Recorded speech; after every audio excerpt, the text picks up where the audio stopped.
Hi guys, it's me, Crazy 40k, and this is going to be a video on the top 5 Eldar units / Eldar. Differentiate, doesn't matter. They're probably the best army in 40k really gameplay wise. So if you have any other opinions, put them in the comments, and please subscribe, because I'm trying to get to 50 subscribers before Space Marine 2 comes out. So if you could subscribe, if you enjoyed this video, of course, that would be great. So number 5 is, in my opinion, the Autarch Way Leaper.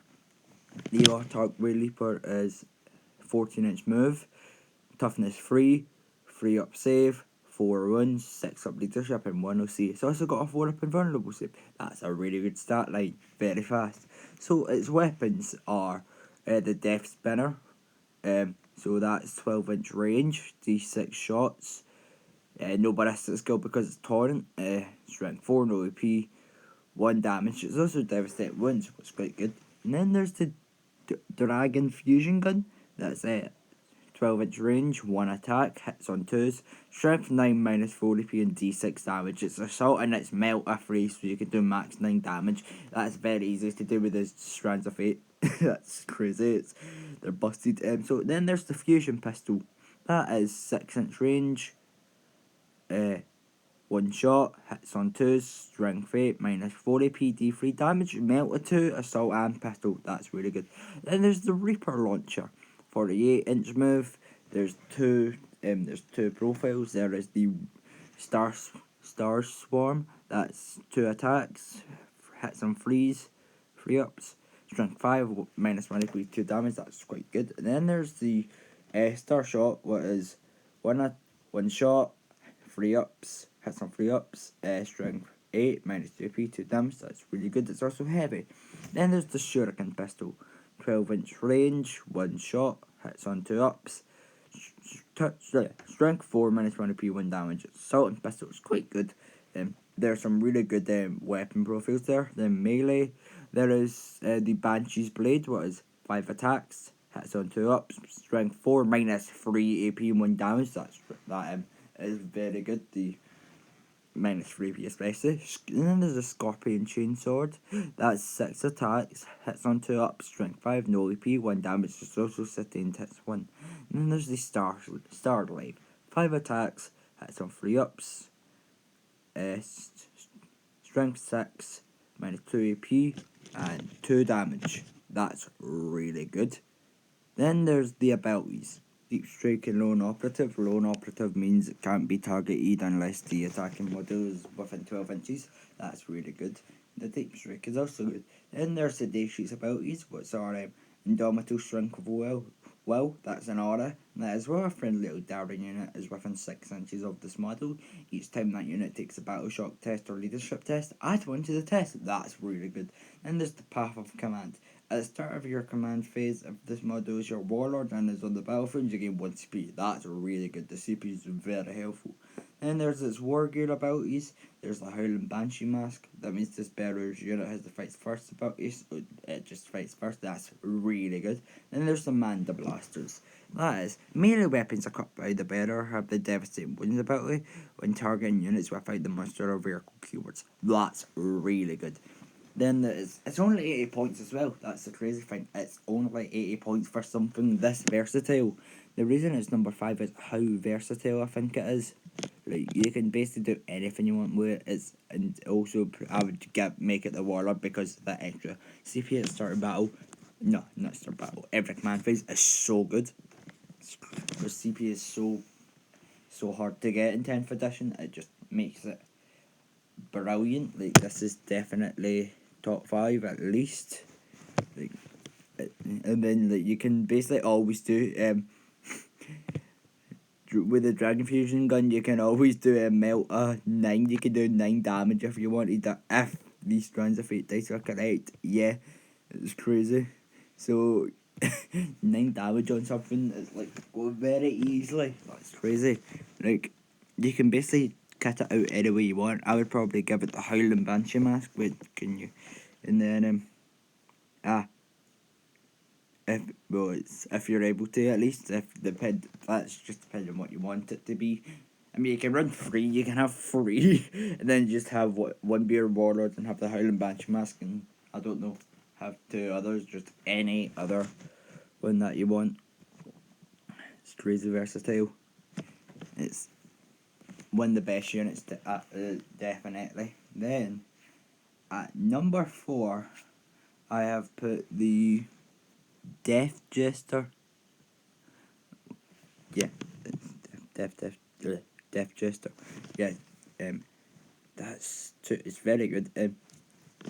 The Death Jester is an 8-inch move, toughness 3, 6 up save. That's not very good. Four wounds, leadership 6, and 1. See, it does have a 4 up save.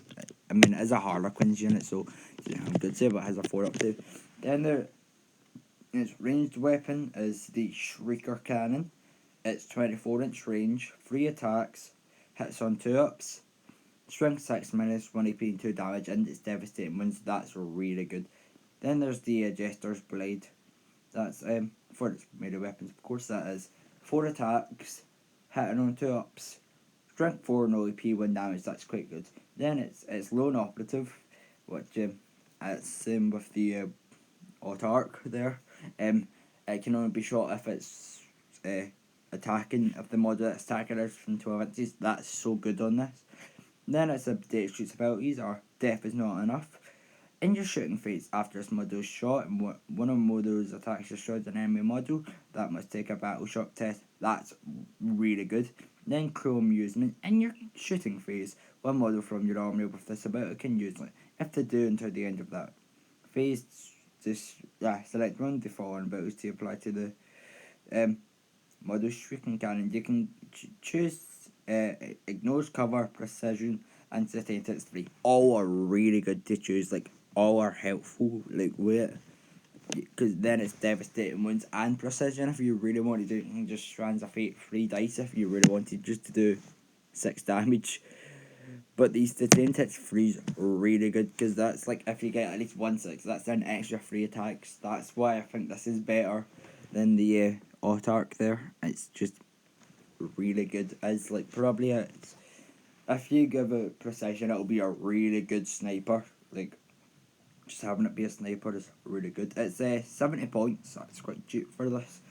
The 4 wounds are also very good. The fact that it's got a 6 up save isn't the best, but you know, I just think that it's barely better than the autarch, just because the fact you can give it ignores cover position or a sustain 6-3. That's the only reason. So number 3 is the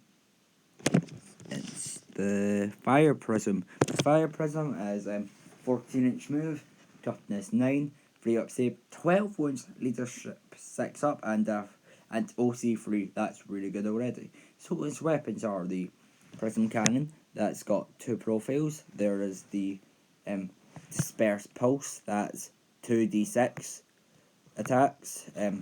Hits on 3 up, strength 6, minus 1 P, and 2 damage. Then there's the Focus Lance. That's linked. That's blast to the Disperse Pulse. And then there's the Prism Cannon. Focus Lance. That is 6-inch range. Hits 2 attacks. Hits on 3 up, strength 18, minus 4 AP, and 6 damage. And it's got a bug code Linked Fire, which is when selecting target's first weapon, you can measure range and determine visibility from another Fire Prism model that's visible to the wearer. That's really good. That's why it's so good. And then there's the Shuriken Cannon that is in 24-inch range, 3 attacks, hits on 3 ups, strength 6, minus 1 P, 2 damage, and that's the 10-1. And then there's the Twin Shuriken Catapult, 18-inch range, 2 attacks, hits on 3 ups, strength 4, minus 1 P, 1 damage, and it's assault and twin linked. Then its melee weapon is the Wraith Bonehull. That is 3 attacks. It hits on 4 ups, strength 6, P, 1 damage. That's not the best, but it's the Dispersed Focus Lance with the Linked Fire is busted. That's why it's so good. Its shooting power is insane, and its abilities is a crit. It's only got 1. It's also deadly demise D3, so that's alright. Crystal Matrix. Each time this model is selected to shoot, you can reroll one hit roll and you can reroll one wound roll when resolving those attacks. This is it's also 150 points, and it subtracts 1 for the hit roll if you're at 1 to 4 wounds. This is so good just because the prism cannon with the focus lance and the linked fire is crazy. It's also very tough and fast, so it's really hard just to get anything out of the range. It's way too good. So that's crazy. Number 2 is the Wraith Knight. The Wraith Knight is 10-inch move that's very fast for something this size. Toughness 12, 2 up save, 18 wounds, leadership 6 up and 10 OC. Its ranged weapons are the heavy Wraith Cannon, that's 36-inch move, and D3 attacks.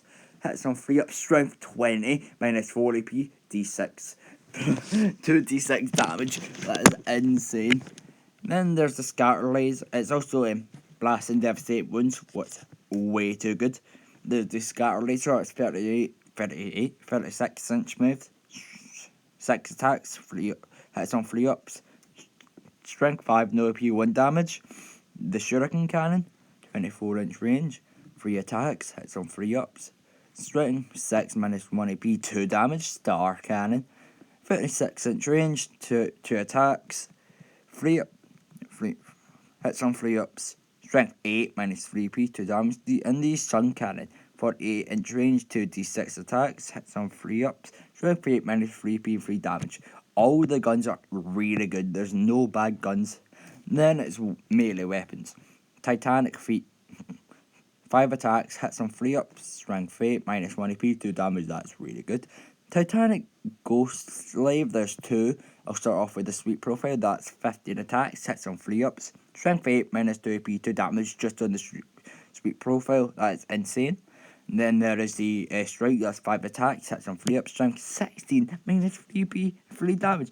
It's insane. Its abilities are Agile. Each time this model makes a normal advance or fallback move, it can move over other models, including other Titanic models, and terrain features that are 4 inches or less in height, as if it were not there. That's really good. Then there's the Wraith Bone. Each time an attack is allocated to this model, subtract 1 for the attack's damage characteristic. It's insane. It's way too good. It can also get 4 up and bone save from the scatter shield, just because, of course, it's way too good.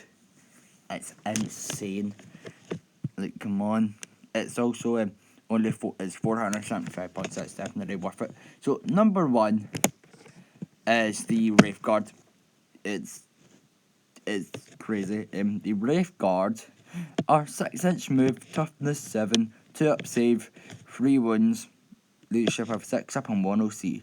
Its weapons are the D-Scythe, 12-inch range, D6 attacks, hits on 4 up, strength 10, minus 4 AP, 1 damage. Wraith Cannon, 18-inch range, 1 attack, strength 14, minus 4 AP, D6 damage, and its devastating wounds. Its abilities: War Construct. Once per battle round, when an enemy unit targets this unit, after that unit is finished making its attack, when this unit can shoot it can shoot if it's as if it were a shooting phase, and all weapons have pistol ability. It's insane, and it's for 5 of these is 155 points, and for 10 it is 310. They're insane. 5 Wraith Cannons getting pistol is crazy. They're way too good. Like, how do they allow this? Come on, Games Workshop. And with the Strands of Fate, like, the Strands of Fate dice are busted. They're basically Miracle Dice, but better. They're Miracle Dice, but better. You can just use them on anything, really. It's crazy. You get more. That's why they're better than Miracle Dice for Sisters. Like, the damage you can do with these are insane, because, like, 5 of them, 155 points, that's, like, max if you just use loads of Hands of Fate dice, that's 35 damage, and you can make it devastating wounds. It's minus 4 AP, even if not. So good chance most things will not be saving. It's way too good. Like, come on, Games Workshop, nerf them. The Wraith Knight was nerfed. That's why that's number 2. Like, come on, it's crazy. Nerf Eldar. They're too good. Please. Come on, this is way too good. So thanks for watching this video. Please subscribe if you enjoyed it. And because as I said at the start, we're trying to get to 50 subscribers before Space Marine 2 comes out. So if you enjoyed this video, please subscribe or like if you want, but I would personally prefer subscribe.